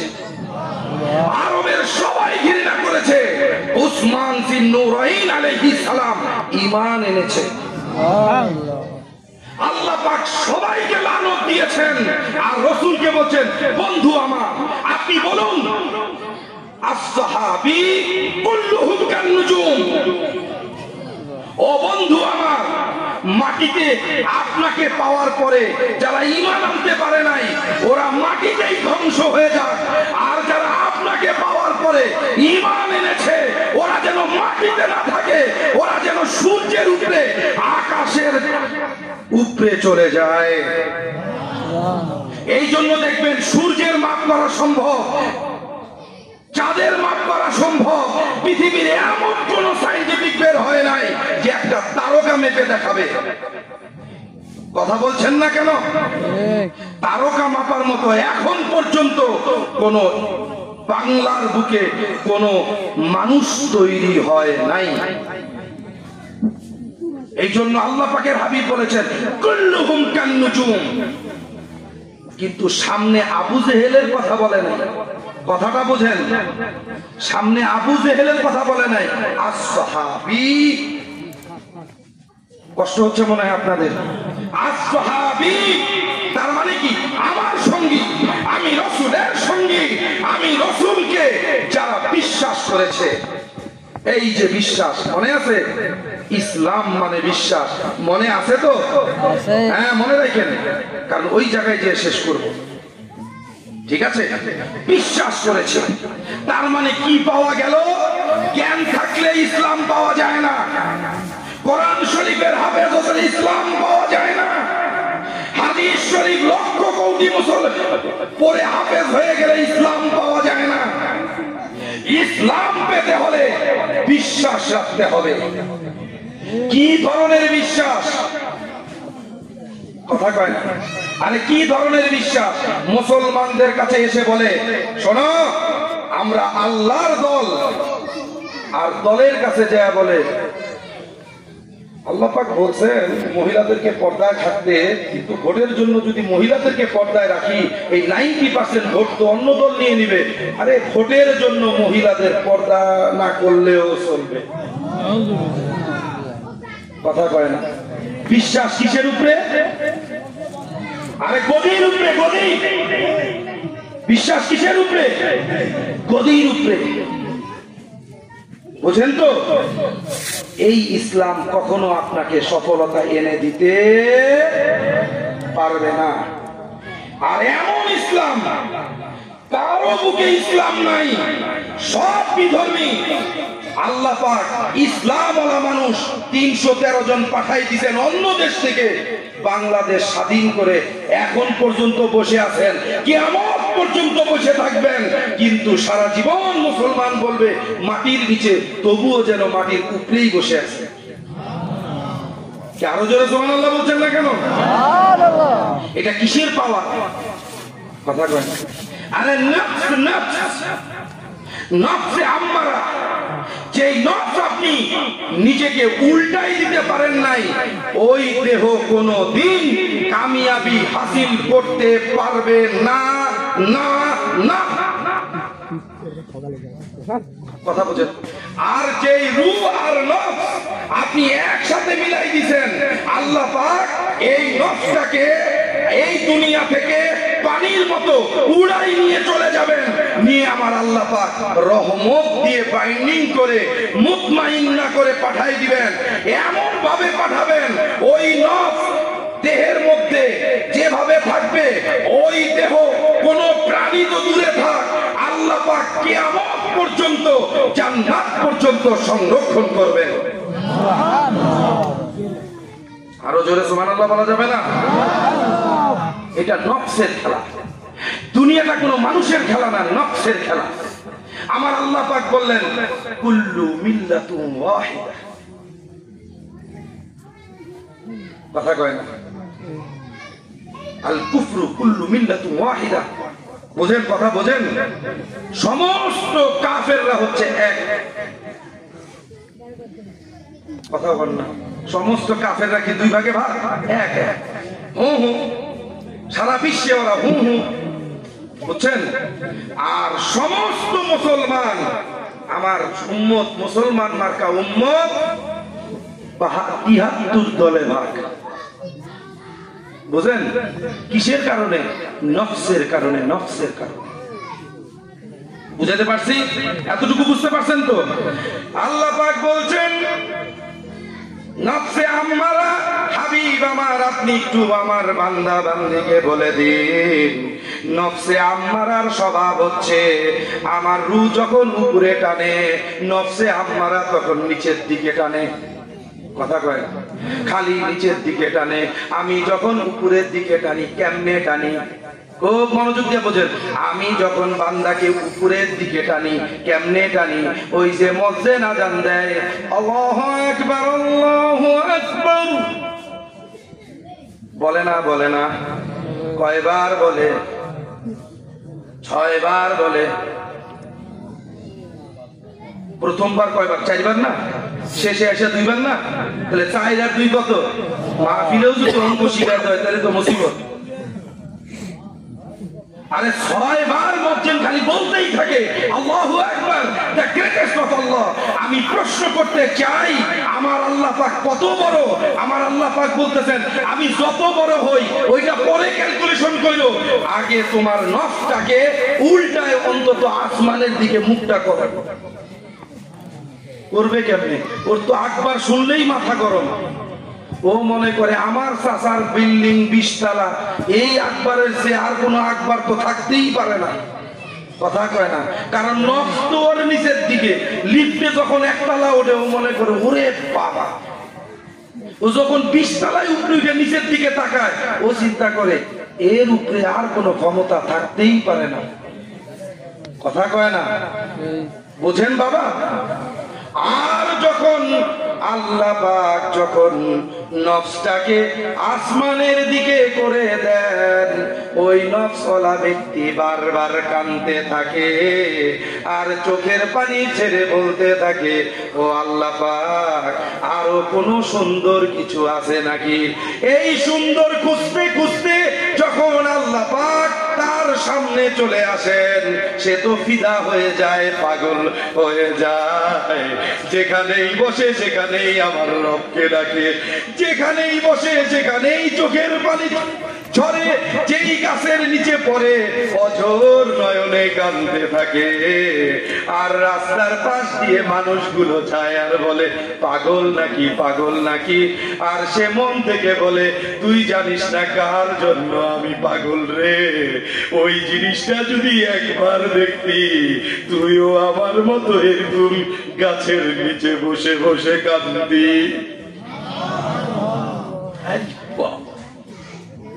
বুঝাতে পারছি? বুঝতে পেরেছেন? বুঝতে হবে। জ্ঞান থাকলেই জ্ঞানী হওয়া যায়, জ্ঞান থাকলেই জ্ঞানের বিশ্লেষণ করা যায়। কিন্তু ঈমান এমন একটা জিনিস, ওইটা যদি অন্তরে না থাকে ওর বিশ্লেষণ কিয়ামত পর্যন্ত আপনার কাছে আছে কচুর পাতার পানির মতো থাকবে। কচুর পাতার পানি কেন বললাম? পৃথিবীর সব জায়গা পানি যদি রাখেন ওইটার সেফটি দেওয়া যাইতে পারে, কিন্তু কচুর পাতার পানির কোনো সেফটি দেওয়া যাবে। ও বাতাস আসার আগেই ফুটুস। কথা বোঝেন? ঠিকঠাক করে নিয়ে। এই জন্য আল্লাহ পাকের হাবিব বলেছেন, ও উম্মত আমার, তুমি আসমান সমান জ্ঞান অর্জন করেছ, ওই জ্ঞান তোমাকে জাহান্নামে নিতে পারে। তুমি আসমান সমান গবেষণা করে করে বিল্ডিং বানাই ফেলেছ, ওই বিল্ডিং তোমাকে মুহূর্তের মধ্যে তলে নিয়ে যেতে পারে। কথাটা বোঝেন? কিন্তু তুমি আসমান সমান তোমার নফসকে মুছে দিয়ে আসমানের দিকে মুখ করে দিয়েছো। মুখ, মনে রাখবে ওই অন্তর তোমাকে জমিন থেকে পুরা মাখলুকাতকে দেখাই দিবে। আরো জোরে সুবহানাল্লাহ বলেন না কেন? এবার বুঝতে পারছেন তো? শোনেন, আজকে আমরা যেই মাহফিলে বসেছি, একজন আমাদের যিনি দাওয়াত করেছেন ওনার মা, তাই না? কথা কাটা। আরে শাশুড়ি তো মা, শাশুড়ি কি মা হয় না? আরে হের মা না হইলে বউ তো, এর বউ তো আর হের থেকে আলাদা না, একই ঘরে তো থাকে, একই বিছনাই তো থাকে, তাইলে মা তো। হের না হইলে এর বউর মা, আর হের মা হবে না কেন? আমি এজন্য বলতে চাচ্ছি মহিলা, মহিলা, এই যে আমাদের মুফতি সাহেব একটা কথা বললেন না, মহিলা, এইটা আমার গবেষণা, ব্যক্তিগত গবেষণা। আমি জানি না আপনাদের কাছে কেমন লাগবে, ঠিক আছে? তবে একটু বোঝার চেষ্টা করতে হবে, ঠিক আছে? আর বাহিরে যারা আছেন তারা চিল্লায় কথা বলেন, কিন্তু আওয়াজ করেন না। যত পারেন চিল্লান, কিন্তু আওয়াজ যেন মুখ দিয়ে বাইর না হয়, ঠিক আছে? হ্যাঁ, মনে রাখেন। মহিলা, মহিলা আছে না, এই মহিলারা হচ্ছে, ঠিক আছে, মহিলারা হচ্ছে পুরুষ দ্বারা তৈরি। কথা কয় না, খুব মনোযোগ দিয়ে বুঝেন। মহিলা হচ্ছে পুরুষ দ্বারা তৈরি। কথা বুঝাইতে পারছি? এই জন্য মহিলাদেরকে বুঝছেন পুরুষের প্রতি আকৃষ্ট বেশি। কথা কয় না। একজন পুরুষ মানুষ মহিলার দিকে যখন আকৃষ্ট হয়, একজন মহিলা মানুষ পুরুষের দিকে তার চেয়েও বেশি আকৃষ্ট হয়, কিন্তু সে প্রকাশ করতে পারে না, ঠিক আছে? আবার আপনি বলেন না হুজুর মহিলা নিয়ে তো ভালোই গবেষণা করেছেন, ঠিক আছে? এইগুলো আবার করেন না, কিন্তু হ্যাঁ, গবেষণা করতে হয়। সমাজের মানুষ আজকে যেই পরিস্থিতিতে পড়েছে, ওখান থেকে যদি উদ্ধার না করা যায়, এই সমাজ যে কোথায় যে দেখবে, ঠিক আছে? মরার আগেই মানুষ অর্ধেক মরে যাবে, ঠিক আছে? এখন তো আমরা কবরে যাওয়ার পরে আসতেছি, তখন আসতে হবে, বাইসে থাকতেই আসতে হবে 100 বার। কথা কয় না? তো আল্লাহ পাক পুরুষ মানুষ দ্বারা মহিলাদেরকে তৈরি করেছেন, বুঝাতে পারছি? আর পুরুষ মানুষকে মহিলাদের অধীন করেন নাই, মহিলাদেরকেই পুরুষ মানুষের অধীন করে দিয়েছেন। সুবহানাল্লাহ বলছেন না কেন? যেই মেয়ে মানুষ বেশি তাড়াতাড়ি বুঝবে যে আমি পুরুষ মানুষের অধীন, সেই বাড়িতে কখনো অশান্তি হবে। কথা বুঝতে পেরেছেন? আমার কথা বুঝতে পেরেছেন? আর যেই মহিলা মনে করবে এই পুরুষ আমার যোগ্য না, ওই মহিলাকে যদি আসমান থেকে যদি স্পেশাল কোন পুরুষ মানুষ আইসা দেওয়া, তাকে এনে দেওয়া হয়, ওইটাও তার যোগ্য না। এক কথায় বুঝে নেন। বুঝাতে পারলাম? দরুদ শরীফ পড়ি। আল্লাহুম্মা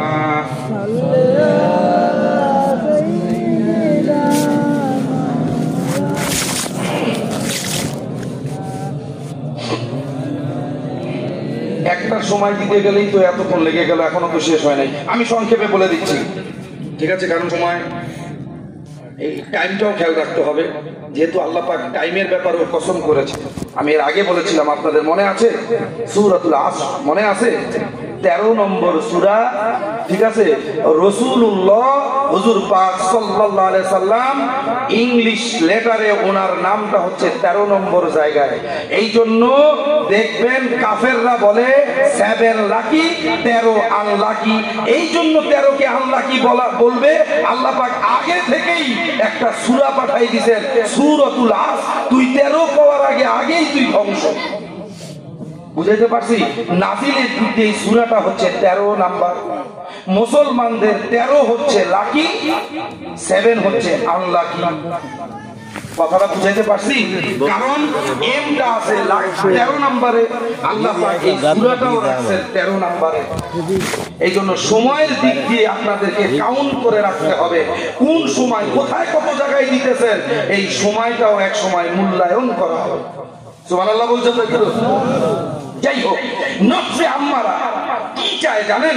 নফসে আম্মারা চায় দুনিয়া দরকার, দুনিয়া দরকার, দুনিয়া দরকার, দুনিয়া দরকার, দুনিয়া দরকার, দুনিয়া দরকার। বাংলাদেশের রাজা, বাংলাদেশের প্রেসিডেন্ট হবে না। ইন্ডিয়া দরকার, ইন্ডিয়ার প্রেসিডেন্ট হবে না। রাশিয়া দরকার, রাশিয়ার প্রেসিডেন্ট হবে না। ওর পুরো পৃথিবী লাগবে, পৃথিবীর পরে চিন্তা করবে মঙ্গল গ্রহটাও দরকার। কথা কয় না?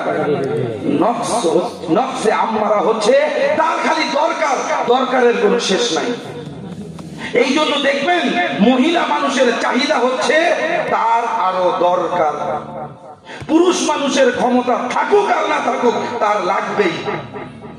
মন খারাপ করেন না আম্মা জানরা, এটা আপনাদের খাসলত না, ঠিক আছে? এটা রেওয়ায়েত, বুঝছেন? গালিগুলি আমারে দিয়েন না, রেওয়ায়েতকে গালি দিয়েন। আর রেওয়ায়েত যদি না চিনেন তাহলে মনে করবেন একটা নাম দিয়ে ওটার একটা মানুষ বানাই দিয়ে গালি দিয়ে, ঠিক আছে? গভীরভাবে মনোযোগ, ঠিক আছে? তার খালি দরকার, দরকার, দরকার। এই নফসের সাথে মহিলাদের চাওয়াটা মিলে গেছে।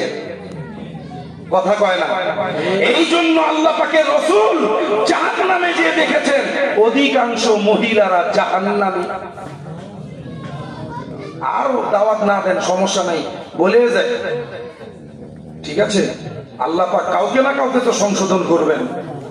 এই জন্য মহিলাদের সবচেয়ে বড় কাজ হচ্ছে স্বামীর অধীনে নিজেকে শপথ করে দেওয়া। কথাটা বোঝেন?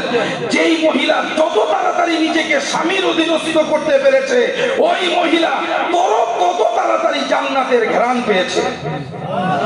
আর যেই সমাজের মানুষ গুলো যারা নিজেকে ওলি আল্লাহদেরকে শপথ করে দিয়েছে, ওই গ্রাম, ওই মহল্লা, ওই শহর, ওই দেশ আমার আল্লাহ পাক হেফাজত করে নিয়েছেন।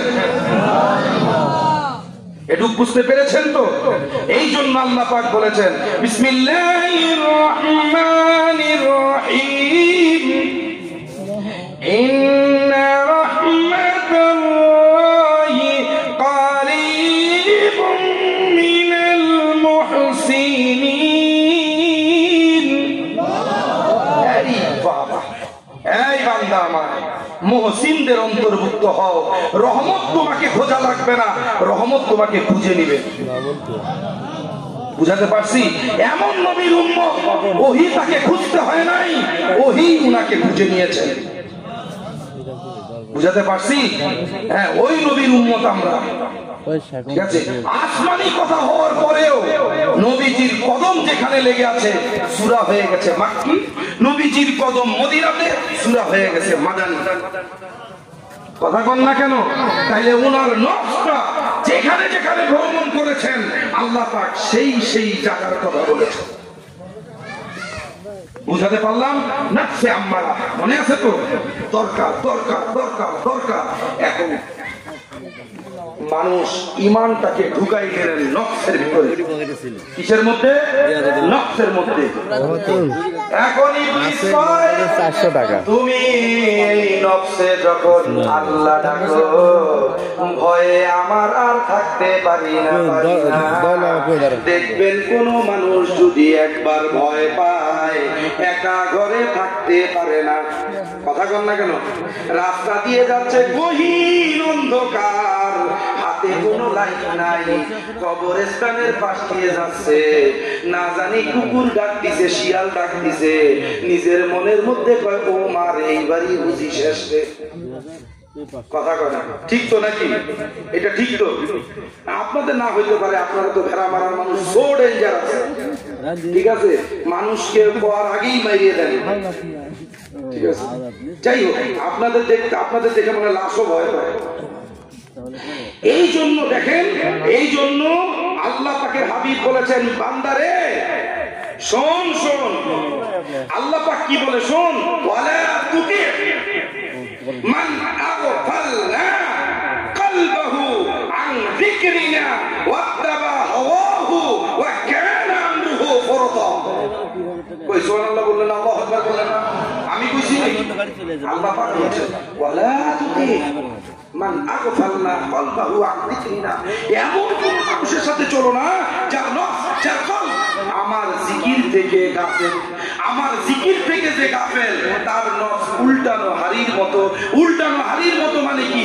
হাড়িটা উল্টায়, ইবলিস ওইখানে বসে আছে, কথা কয় না? আর ইবলিস বসে আছে মানে কি? ওই যুবককে দেখবেন সব সময় খালি হতাশাগ্রস্ত, কথা কয় না? এই তুমি ভালো আছো? কথা কয় না? এই তুমি এই 10 টাকা নাও, দিছে, মানে 10 টাকা পাইও সে খুশি না, 10 লাখ পাইও সে খুশি না। ওকে কি বলে? হতাশাগ্রস্ত। ইবলিস নামের অর্থ কি? হতাশাগ্রস্ত, কথা কয় না?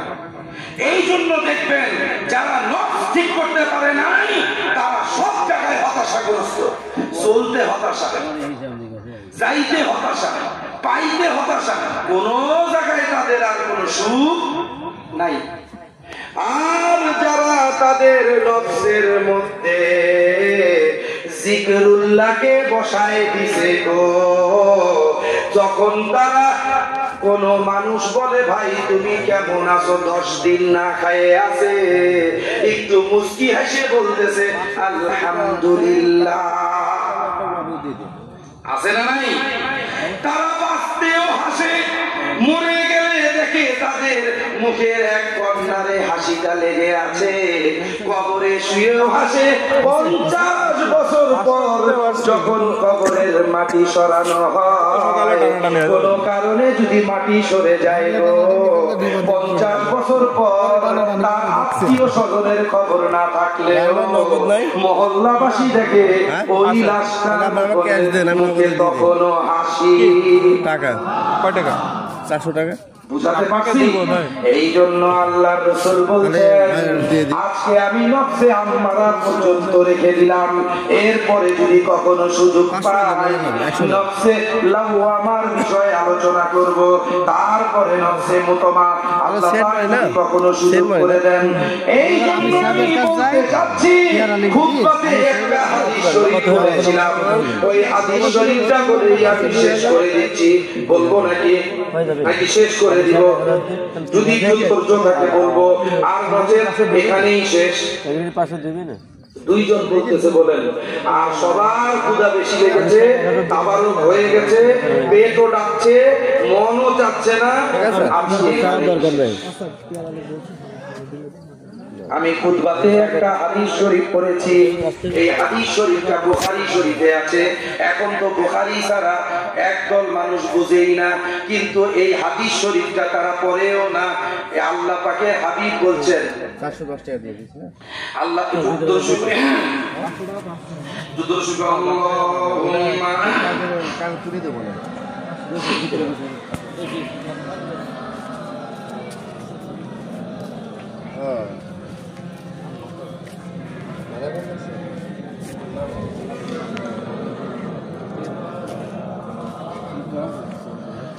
গভীর মনোযোগ। আল্লাহ পাকের হাবিব বলছেন, ওয়াল্লাযী নাফসি বিয়াদিহি। কি বললেন বলেন? এখানে মুফতি সাহেব বলছেন ওয়াল্লাযী নাফসি বিয়াদিহি। আমার রাসূলের নফস ছিল না? আমার রাসূলের নফস নাই? আপনার মতো আমার মতো না, দেখলেই আপনার মতো আমার মতো, কিন্তু ভিতরের নফসটা হচ্ছে মুতমাইন্না। এই মুতমাইন্না উদাহরণ দিতে গেলে তো রাত শেষ হয়ে যাবে। আল্লাহ পাকের রাসূল বলেন, কাজ করে না ভাই, আছে আমি আল্লাহর কসম করে বলছি, আমার নফসটা যার হাতে, কার হাতে? এই কার হাতে? বাংলাদেশের মৌলবীর হাতে। তো বুঝেন নাই আল্লাহ রসুলের নকশা ওই নাম্বারে কেউ ইয়ে করে নগদ তুলে এমন ভাবে মাইরিয়ে দিছে রসুল আর দুনিয়ায় বলে দেখেনি। মাই নগদ সাথে সব দেখা তার নেতা সে দেখে শেষ। বুঝাইতে পারছি? আর দুঃখে কষ্টগুলো বলতে হয়। যার নবী সম্পর্কে বিন্দু পরিমাণ আকীদা নাই, সে আবার নিজেকে ইসলাম বলে দাবি করে কিভাবে? ওকে তো ইসলাম বলাই যাবে না। কথা কয় না। আল্লাহ রাসূল বলেন ওয়াল্লাযী নাফসি বিয়াদিহি, চালায় না আমি খুব একটা, আমার নফসের হাতে আমি আল্লাহর কসম করে বলছি, শোনো, লাউ তা'লামুনা মা আ'লামু। এই মৌলভী সাহেব, যতদূর মাইকের আওয়াজ যাচ্ছে, কোন মৌলভী যদি থাকেন এর তরজমা আমাকে করে দিবেন। লাউ তা'লামুনা মা আ'লামু, আল্লাহ রাসূল বলেন আমি যা জানি তোমরা তা জানো না। যদি এর অর্থ তাই না হয়, কালকে থেকে বুখারী শরীফে অর্থটা চেঞ্জ করে দিয়ে অন্য কোন অর্থ লিখে দিবেন। আমার রাসূল বলেন আমি যা জানি তোমরা তা জানো না। তবে আপনাদের জন্য আরেকটা সুযোগ আছে। আল্লাহ রাসূল বলেন কি, যদি জানতে তাহলে কি হতো, লাবাকাইতুম কাসীরা। কথাটা বোঝেন? লাবাকাইতুম কাসীরান, লাবাকাইতুম মানে কি বলেন দেখি, কে বলতে? লাবাকাইতুম মানে ক্রন্দন করা, কান্না, চোখের পানি ফেলা। কাসীরান, তুমি যদি জানতে আমি যেমন জানি, আমি যেমন আমার রবকে বলতে শুনেছি, আমার রব যেমন বলেছেন আমি জানি, যেমন তুমি যদি জানতে লাবাকাইতুম কাসীরান, দুনিয়াতে তুমি কাঁদতেই থাকতে, কাঁদতেই থাকতে, কাঁদতেই থাকতে।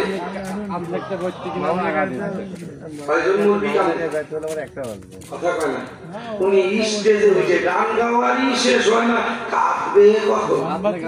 উনি জনগণকে হাসাইতে হাসাইতে, ঠিক আছে, চোখ দিয়ে পানি না বাইর হইলেও নিচ দিয়ে পানি বাইর হয়ে সর্বনাশ। কথা কয় না।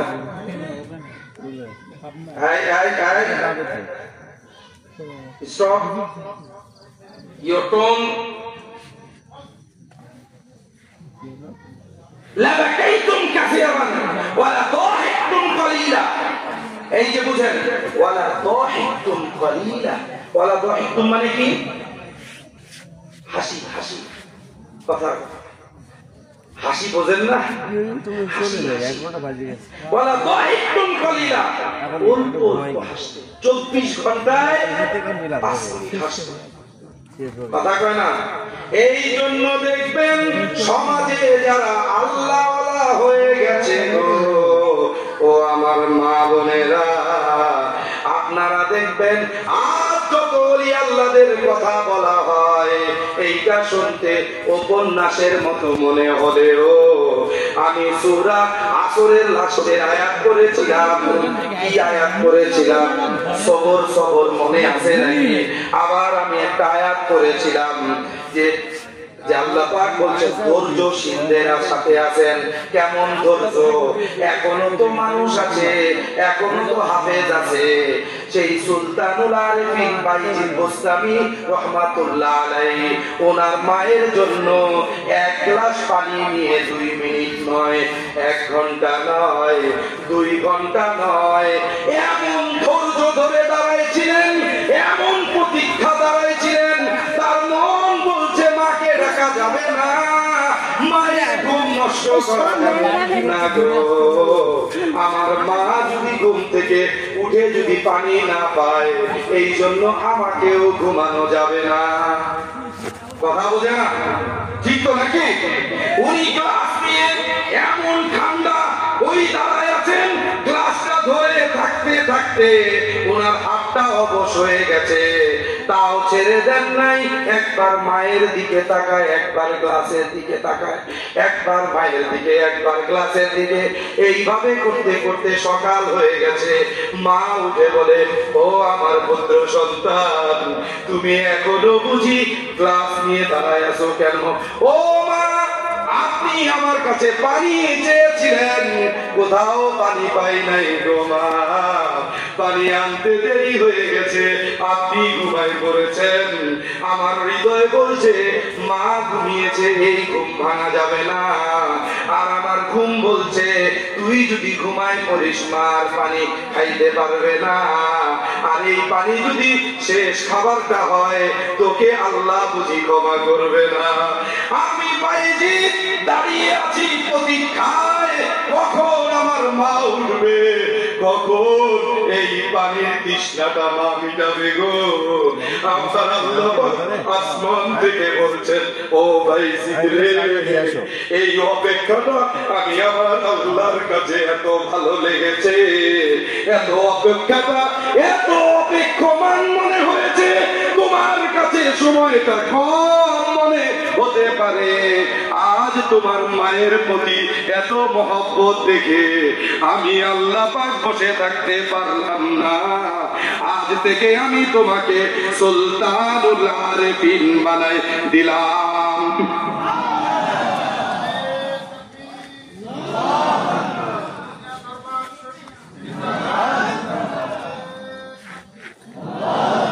ও সন্তান, এখনো মা চিনো নাই? মা যদি একটু বলে 3 বার ঝাঁঝি মারো, মারতে থাকো। কত মারবে? মারতে থাকো। তুমিও একটু রেডি থাকো, ঠিক আছে? মা যখন থাকবে না, প্রত্যেকটা মায়ের কষ্ট দেওয়া তোমার কাছে ফিডব্যাক আসবে, ফিডব্যাক। তখন কাইলিও আল্লাহ হবে না। এক রাত্রের অপেক্ষা, এক রাত্রের সবুর, এক রাত্রের ধৈর্য, মায়ের ঘুম ভাঙে নাই। আল্লাহ পাক বলছেন কিয়ামত পর্যন্ত প্রত্যেকটা মায়ের সন্তানের জন্য আমার সুলতানুল আরিফিন বাইজি বোস্তামি রাহমাতুল্লাহ আলাইহি ইতিহাস রেখে দিলাম। বারবার পড়ে নিও, তোমার মনকে তুমি জাগ্রত করো আর বারবার কাঁদতে থেকো। আজকের মাহফিল এখানেই ইতি টানলাম। আসসালামু আলাইকুম ওয়া রাহমাতুল্লাহি।